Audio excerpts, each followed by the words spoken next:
ಇಲ್ಲ ಈ ಥರ ಗಾಡಿಗಳನ್ನೆಲ್ಲ ಮನೆ ಹತ್ರ ನಿಲ್ಲಿಸ್ಕೊಂಡು ವಾರಕ್ಕೊಂದ್ಸಲಿ ತೆಗಿಬೇಕು, ಆವಾಗಲೇ ಅದರಲ್ಲಿ ಇರುವಂಥ ಮಜಾಗಳು ಸಿಗೋದು. ಗೊತ್ತಾ ನಂದು ಬ್ಯಾಟ್ರಿ ಡೌನ್ ಆಗೋದು.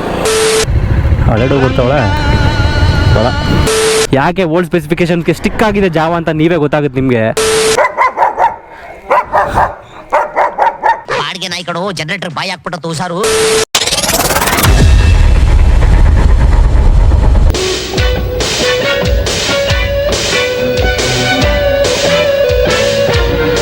ಆರೋಗ್ಯಕ್ಕೆ ಹಾನಿಕರೇಶ್ವರ. 1929 ಲಾಂಚ್ ಆದಂಥ ಈ ಜಾವ ಪ್ಯೂರ್ಲಿ ಅಮೆರಿಕನ್ ಬೇಸ್ಡ್ ಗಾಡಿ ಇದು. ಜೊತೆಲಿ ಜರ್ಮನಿಯವ್ರ ಜೊತೆ ಕೊಲಾಬ್ರೇಷನ್ ಆಗಿ ಮಾಡಿದಂಥದ್ದು ಗಾಡಿ ಇದು. ಜಾವ ಅಂದರೆ ನಿಮಗೆಲ್ಲ ಗೊತ್ತೇ ಇದೆ. ಜಾವ ಮ್ಯಾನುಫ್ಯಾಕ್ಚರರ್ ಬಂದು ಜಾನ್ರಿಕ್ ಅಂತ. ನಮ್ಮ ಹೊಟ್ಟೆ ಎಷ್ಟು ಉರ್ಸ್ತಾವ್ರು. ಸೊ ಜಾನ್ರಿಕ್ ಅನ್ನೋನು ಈ ಗಾಡಿನ ಫಸ್ಟ್ ಇಂಡಿಯನ್ ಮಾರ್ಕೆಟಿಗೆ ಲಾಂಚ್ ಮಾಡೋದಕ್ಕಿಂತ ಮುಂಚೆ ವಾಂಡರ್ ಅನ್ನೋ ಒಂದು ಕಂಪ್ನಿ ಜೊತೆ ಕೊಲಾಬ್ರೇಷನ್ ಆಗಿ ಈ ಗಾಡಿನ ಲಾಂಚ್ ಮಾಡಿದವನು. ಎತ್ಕೊಳ್ಳುತ್ತೆ ಗುರು ಎಕ್ಸ್ಲೇಟ್ರು, ಸರಿಯಾಗಿ ಕಿತ್ಕೊಳ್ಳುತ್ತೆ ಗಾಡಿ. ನೋಡಿ ಹಿಂಗೆ ಹೇಳುತ್ತೆ. ರಾಯಲ್ ಎನ್ಫೀಲ್ಡ್ ನಾನು ಈ ತರ ಇವತ್ತು ಫೀಲ್ ಮಾಡಿಲ್ಲ. ನನ್ನ ಮಗ ಸುತ್ತಿ ಬಳಸಿ ಎಲ್ಲಿಗೆ ಬರ್ತಾವನೆ ಅಂತ ನಂಗೆ ಗೊತ್ತು. ಆದ್ರೂ ಈ ಗಾಡಿ ಯಾಕೆ ಅಂಡರ್ ರೇಟೆಡ್ ಆಯ್ತು ಅಂತ ಗೊತ್ತಾಗ್ತಿಲ್ಲ ನನಗೆ. ಜಾವ 1929 ಈ ಗಾಡಿ 18 bhp ಹಾರ್ಸ್ ಪವರ್ ಕೊಡ್ತಾ ಇತ್ತು. ಜಾವ ಗಾಡಿ 1929 ಟೈಮಲ್ಲಿ 18 ಹಾರ್ಸ್ ಪವರ್ ಬರ್ತಿತ್ತು ಅಂದ್ರೆ ನೀವೇ ಇಮ್ಯಾಜಿನೇಷನ್ ಮಾಡ್ಕೊಳ್ಳಿ ಯಾವ ತರ ಪವರ್ಫುಲ್ ಗಾಡಿನ ಮ್ಯಾನುಫ್ಯಾಕ್ಚರ್ ಮಾಡ್ತಾ ಇದ್ರು ಅವಾಗ ಅಂತ. ಪವರ್ಫುಲ್ ಆಗಿದೆ ಮಾತ್ರ ಗಾಡಿ ಜಾವ. ಅಂಡರ್ ರೇಟೆಡ್ ಆಗ್ತಿರೋದಕ್ಕೆ ಈ ಗಾಡಿ ಒಂದೇ ಒಂದು ರೀಸನ್ನು, ಏನಕ್ಕೆ ಅಂದರೆ ಸರ್ವಿಸ್ ಅವೈಲಬಿಲಿಟಿ ಗಾಡಿದಿಲ್ಲ ಅಷ್ಟು ಈಸಿಯಾಗಿ. ಇನ್ನೊಂದು ಹೇಳಬೇಕು, ತುಂಬ ಹಳೆ ಗಾಡಿಗಳಿಗೆ ಸರ್ವಿಸ್ ಆಗಲಿ ಪಾರ್ಟ್ಸ್ಗಳಾಗಲಿ ಸಿಗೋದು ಸ್ವಲ್ಪ ಕಷ್ಟನೇ ಇದೆ. ಇದು ರಿಯಾಲಿಟಿ ಆಫ್ ದ ಮೋಟರ್ಸು. ಯಾಕೆಂದರೆ ಹಳೆ ಕಾರುಗಳಿಗೂ ಅಷ್ಟೇ ಇದೇ ಥರನೇ ಇರೋದು. ಪಾರ್ಟ್ಸ್ಗಳು ಸಿಗಲ್ಲ, ಜೊತೆಲಿ ಸರ್ವಿಸ್ ಅಷ್ಟು ಈಸಿಯಾಗಿ ಸಿಗಲ್ಲ. ಇಲ್ಲಿದೆ ನೋಡಿ ಲೆಜೆಂಡ್ರಿ ಲ್ಯಾನ್ಸರ್, ಮಿಸ್ಟುಬಿಷಿ ಲ್ಯಾನ್ಸರ್. ಮಿಸ್ಟುಬಿಷಿ ಲ್ಯಾನ್ಸರ್ ಬಗ್ಗೆ ಒಂದಿನ ವಿಡಿಯೋ ಮಾಡಬೇಕು ಬ್ರೋ. ಅದರಲ್ಲಿರುವಂಥ ಪವರು, ರಾ ಪವರು ಮಿಸ್ಟುಬಿಷಿ ಲ್ಯಾನ್ಸರಲ್ಲಿ ಹೇಗೆ ನಮ್ಮ ಮಾರುತಿ ಸುಜುಕಿ ಬಲೆನೋ ಕಾರ್ಗಳಲ್ಲಿ ಇದೆಯಲ್ಲ ಪವರು, ಅದಕ್ಕಿಂತ ಡಬಲ್ ಆಗಿದೆ ಲ್ಯಾನ್ಸರಲ್ಲಿ ಪವರು. ಮದ್ಗಿರಿ ನೋಡ್ತಾ ಇದ್ರೆ ಹಳೆ ಗಾಡಿಗಳಿಗೆ ತುಂಬ ಫೇಮಸ್ ಅನ್ನಂಗೆ ಕಾಣಿಸ್ತಾ ಇದೆ. ಎಸ್ಟೀಮ್ ಕಾಣಿಸ್ತಾ ಇದೆಯಾ? ಲೆಜೆಂಡ್ರಿಗಳೆಲ್ಲ ಒಂದೇ ಊರಲ್ಲಿ ಇದಾರಲ್ಲ ಬ್ರೋ. ಮಧ್ಯಮ ಪಾಂಡವ ಅಂತ ನೋಡಿ RS ವಿಡಿಯೋ ಬರುತ್ತೆ ಫಸ್ಟು, ಆಮೇಲೆ ಆ ಚಾನಲ್ ಒಳಗಡೆ ಓಪನ್ ಮಾಡಿ ಮೋಟೋ ವ್ಲಾಗ್. ನಿಧಾನ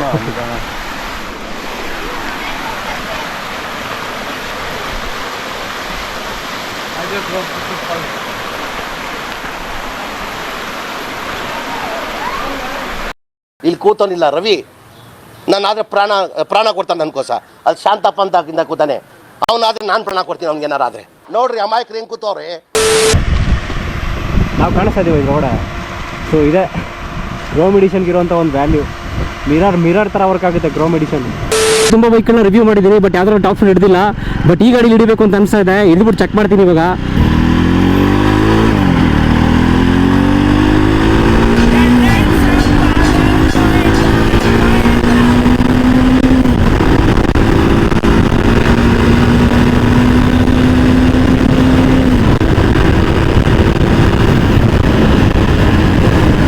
ಗಾಡಿಯಲ್ಲಿ ಎಕ್ಸೈಟ್ರು ಅರ್ಧ ಅಷ್ಟೇ ಕೊಟ್ಟಿದ್ದು, 100ಕ್ಕೆ ಬಂದಿತ್ತು ಗಾಡಿ. ವಿಂಡ್ ಬ್ಲಾಸ್ಟ್ ಜಾಸ್ತಿ ಇದೆ, ಅದಕ್ಕೋಸ್ಕರ ಟಾಪ್ ಸ್ಪೀಡ್ ಹಿಡಿಯೋಕೆ ಆಗ್ತಾ ಇಲ್ಲ ನನ್ನ ಕೈಲಿ ಗಾಡಿನ.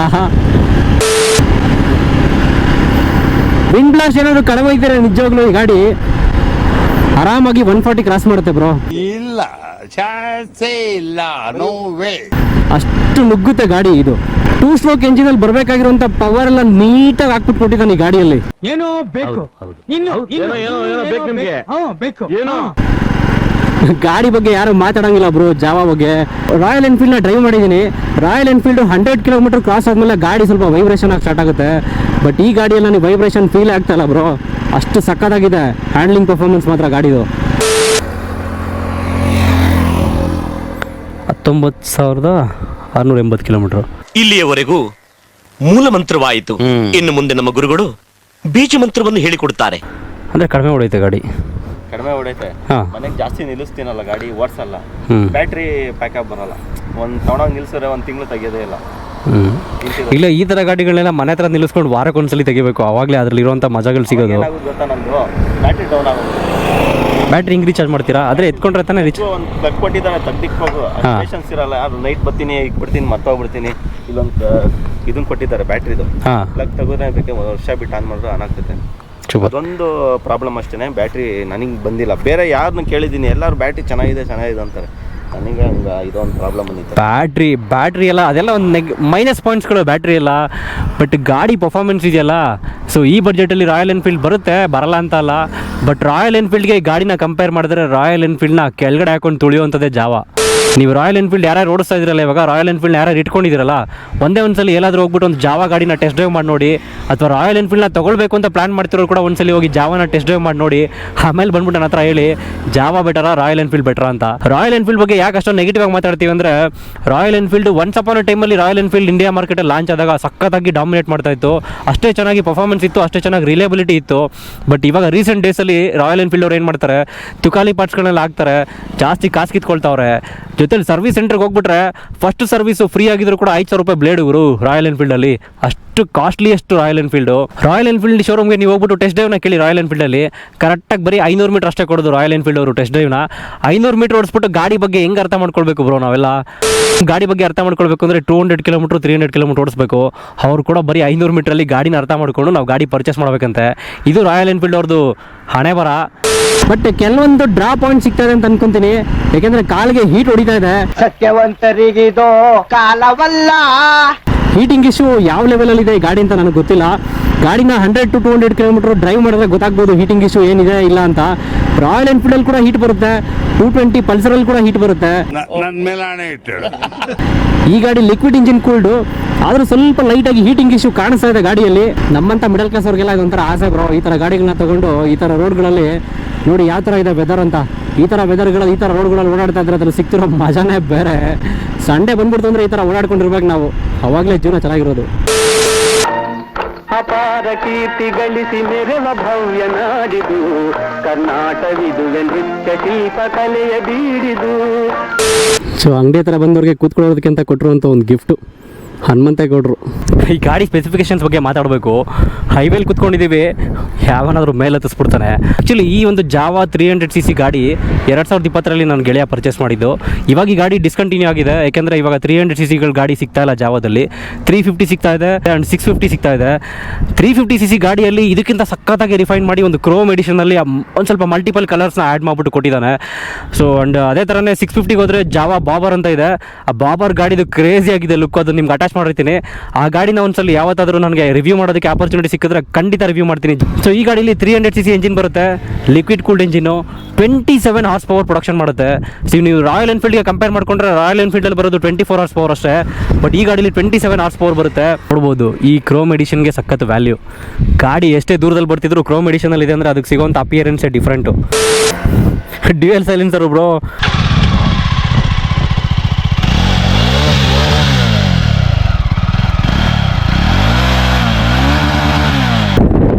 ಈ ಏನು ಗುರು ಇಲ್ಲಿ ಬರ್ತಿರೋ ಕ್ಲಾಸಿಕ್ಕು ಇಲ್ಲಿ ರಿಫ್ಲೆಕ್ಟ್ ಹೊಡಿತಾ ಇದೆ ನೋಡಿ, ಕಾಣಿಸ್ತಾ ಇದೆಯಾ? ಸೂಪರ್. ನನ್ನ ಹತ್ರ ಏನಾದರೂ ಈ ಗಾಡಿ ಇದ್ಬಿಟ್ಟಿದ್ರೆ ನಿಜವಾಗ್ಲೂ ಇಲ್ಲೇ ಇಲ್ಲಾದರೂ ಹಳ್ಳಕ್ಕೋ ಪಳ್ಳಕ್ಕೋ ತಳ್ಬಿಟ್ಟು ಹೋಗ್ಬಿಡ್ತಿದ್ದೆ ನಾನು. ಅಂಥ ವೇಸ್ಟ್ಫುಲ್ ರಾಯಲ್ ಎನ್ಫೀಲ್ಡ್ ಗಾಡಿ. ನಮ್ಮನ್ನ ಆಟೆ ತಬ್ಬಕ್ಕೆ ಧೈರ್ಯ ಆಯ್ತಾ, ತಾಕತ್ತೈತಾ, ಮೀಸೆ ಆಯ್ತಾ? ನನಗೆ ಈ ಗಾಡಿ ನೋಡ್ತಾ ಇದ್ರೆ ಸೂಪರ್ ಬೈಕ್ ಲೆವೆಲ್ಗೆ ಫೀಲ್ ಆಗ್ತಾ ಇದೆ. ಗಾಡಿ ಆರಾಮಾಗಿ ಒಳ್ಳೆ ರೈಡಿಂಗ್ ಪೊಸಿಷನ್ ಇದೆ, ಟೂರಿಂಗ್ ಬೇಕಾದ್ರೆ ಮಾಡ್ಕೊಂಡು ಹೋಗ್ಬೋದು. ಎಂಜಿನ್ ರಿಲೇಬಿಲಿಟಿ ನೆಕ್ಸ್ಟ್ ನಿಮಗೆ ಸೌಂಡ್ ಇಲ್ಲದಿರೋ ಜಾಗದಲ್ಲಿ ತೋರಿಸ್ತೀನಿ ಎಷ್ಟು ಚೆನ್ನಾಗಿದೆ ಅಂತ. ಕ್ವಿಕ್ ರೆಸ್ಪಾನ್ಸ್ ಇದೆ ಥ್ರಾಟಲಲ್ಲಿ ಮಾತ್ರ. ವಿಂಡ್ ಬ್ಲಾಸ್ಟ್ ಮಾತ್ರ ಸರಿಯಾಗಿ ಹೊಡಿತಾ ಇದೆ, ಯಾಕೆಂದರೆ ಏರೋಡೈನಮಿಕ್ ಇರುವಂಥ ಗಾಡಿಗಳಾದರೆ ವಿಂಡ್ ಬ್ಲಾಸ್ಟ್ ಅಷ್ಟು ಈಸಿಯಾಗಿ ಬರಲ್ಲ. ನೇಕೆಡ್ ಬೈಕ್ಗಳಲ್ಲಾಗಲಿ ಟೂರರ್ ಬೈಕ್ಗಳಲ್ಲಾಗಲಿ ವಿಂಡ್ ಬ್ಲಾಸ್ಟ್ ಜಾಸ್ತಿ ಇರುತ್ತೆ. ಸೊ ಈ ಥರ ಗಾಡಿಗಳಲ್ಲಿ ಜಾಸ್ತಿ ಸ್ಪೀಡಾಗಿ ಹೋಗೋದಕ್ಕಿಂತ ಒಳ್ಳೆ ಮಜಾ ತಗೊಂಡು ಹೋಗುವಂಥದ್ದು ಇರೋದು. ಯಾಕೆಂದರೆ ಟೂರರ್ ಬೈಕ್ಗಳೆಲ್ಲ ಹೆಸರುವಾಸಿಯಾಗಿರೋದೆ ಅದಕ್ಕೆ. 1929ರಲ್ಲಿ ಲಾಂಚ್ ಆಗಿರುವಂಥ ಹಳೆ ಗಾಡಿ ಆದರೂ ಕೂಡ ಪರ್ಫಾರ್ಮೆನ್ಸು ಪವರು ಮಾತ್ರ ಇವಾಗಲೂ ಕೂಡ 2 ಸ್ಟ್ರೋಕಲ್ಲಿ ಯಾವ ಥರ ಇರುತ್ತೋ ಅದೇ ಥರನೇ ಇದೆ. ಆದರೆ ಪವರ್ನ 2 ಸ್ಟ್ರೋಕಲ್ಲಿ ಕಿತ್ಕೊಂಡು 4 ಸ್ಟ್ರೋಕಿಗೆ ಹಂಗೆ ಹಾಕಿರಂಗಿದೆ ಜಾವದಲ್ಲಿ. 2018ರಲ್ಲಿ ಮಹೀಂದ್ರ ಅವರು ಒಂದು ಕಾನ್ಫಿಡೆನ್ಸ್ ಲೆವೆಲ್ ಇಟ್ಕೊಂಡು ಜಾವನ ಇಂಡಿಯನ್ ಮಾರ್ಕೆಟಿಗೆ ಮತ್ತೆ ರಿಲಾಂಚ್ ಮಾಡಿದ್ರು. ಯಾವ ಹೆಸರಲ್ಲಿ ಅಂತ ಕೇಳಿದ್ರೆ ನೀವೆಲ್ಲ ಶಾಕ್ ಆಗ್ತೀರಾ. ಕ್ಲಾಸಿಕಲ್ ಲೆಜೆಂಡ್ಸ್ ಮೋಟರ್ಸ್ ಲಿಮಿಟೆಡ್ ಅನ್ನೋ ಒಂದು ಸ್ಕೀಮಲ್ಲಿ ಈ ಥರ ಜಾವ ಕಂಪ್ನಿನ ಒಂದು ಟೈಅಪ್ ಆಗಿ 2018ರಲ್ಲಿ ಇಂಡಿಯನ್ ಮಾರ್ಕೆಟ್ಗೆ ಮತ್ತೆ ರಿಲಾಂಚ್ ಮಾಡಿಕೊಟ್ರು. ತುಂಬ ಒಳ್ಳೆ ಕೆಲಸ. ಹೇಳಬೇಕು ಅಂದರೆ ಮಹೇಂದ್ರ ಅವ್ರಿಗೆ ಹ್ಯಾಟ್ಸ್ ಆಫ್ ಹೇಳಬೇಕು. ಈ ಥರ ಗಾಡಿಗಳನ್ನೆಲ್ಲ ಇಂಡಿಯನ್ ಮಾರ್ಕೆಟಲ್ಲಿ ಮತ್ತೆ ವಾಪಸ್ ತೊಗೊಂಡ್ಬರ್ತಾ ಇದ್ದೀರಾ ಅಂದರೆ. ಈ ಗಾಡಿ ಬಗ್ಗೆ ನಿಮ್ಗೆ ಇಲ್ಲೊಂದು ತೋರಿಸ್ಬೇಕು, ತುಂಬ ಡಿಫ್ರೆಂಟ್ ಆಗಿದೆ ಗಾಡಿ. ನೀವು ನೋಡಿದ್ದೀರಲ್ಲ ಟ್ಯಾಕೋಮೀಟ್ರು, ಇದು ಉಲ್ಟಾ ಓಡುತ್ತೆ ಬ್ರೋ. ಎಲ್ಲ ಗಾಡಿಗಳಲ್ಲಿ ಈ ಕಡೆಯಿಂದ ಓಡುತ್ತೆ, ಕ್ಲಾಕ್ ವೈಸಲ್ಲಿ, ಬಟ್ ಈ ಗಾಡೀಲಿ ಆಂಟಿ ಕ್ಲಾಕ್ ವೈಸ್ ಓಡುತ್ತೆ. ಯಾಕೆಂದರೆ ಒನ್ ಆಫ್ ದ ಲೆಜೆಂಡ್ ಇದು ಗಾಡಿ. ಸೊ ಲೆಜೆಂಡ್ರಿ ಬೈಕ್ಗಳಲ್ಲಿ ಯಾವಾಗಲೂ ಡಿಫ್ರೆನ್ಸ್ ಆಗೇ ಇರಬೇಕು. ನಾರ್ಮಲ್ ಆಗಿ ಎಲ್ಲರೂ ಕೊಡೋ ಥರ ಕೊಟ್ಬಿಟ್ರೆ ಅದು ಕಾಮನ್ ಅನ್ಸ್ಕೊಂಡ್ಬಿಡುತ್ತೆ. ಕೆಲವೊಂದು ಬ್ಯಾಕ್ಲಾಗ್ಸ್ ಇದೆ ಈ ಗಾಡೀಲಿ. ಏನಕ್ಕೆ ಅಂದರೆ ಮಾಡರ್ನ್ ಫೀಚರ್ಸ್ ಈ ಗಾಡೀಲಿ ಅಷ್ಟೊಂದಿಲ್ಲ. ಈಗ ನೀವು ನೋಡಿರ್ತೀರ ಅನಲಾಗ್ ಡಿಜಿಟಲ್ಗೂ ಮತ್ತು ಅನಲಾಗೂ ಎಷ್ಟು ಡಿಫ್ರೆನ್ಸ್ ಇದೆ ಟಾಕೋಮೀಟರ್ಲಿ ಅಂತ. ಸೊ ಆ ಥರ ಕೆಲವೊಂದು ಡ್ರಾಬ್ಯಾಕ್ಸ್ ಇದೆ ಈ ಗಾಡಿಯಲ್ಲಿ, ಇಲ್ಲ ಅಂತ ಇಲ್ಲ. ಬಟ್ ಆ ಡ್ರಾಬ್ಯಾಕ್ಸ್ಗಳು ಎಲ್ಲಾದ್ರೂ ಮುಂದೆನೂ ನಿಂತ್ಕೊಳ್ಳೋದೇ ಕಿಂಗ್ ಥರ ಅಂದರೆ ಗಾಡಿ ರಿಲೇಬಿಲಿಟಿ, ಪವರು ಮತ್ತು ಪರ್ಫಾರ್ಮೆನ್ಸ್ಗೆ.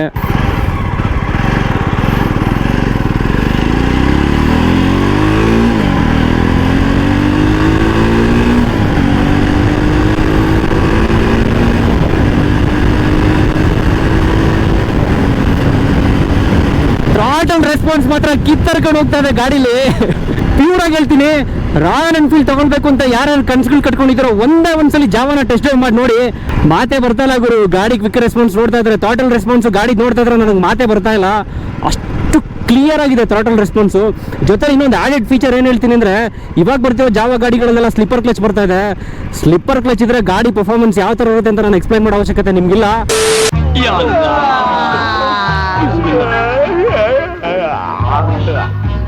ಮನಸ್ಸಿನ ಗಿಳಿ ತುಂಬಾ ಮಾತನಾಡುತ್ತೆ, ಅದನ್ನ ಮೌನವಾಗಿಸುವುದೇ ಧ್ಯಾನ.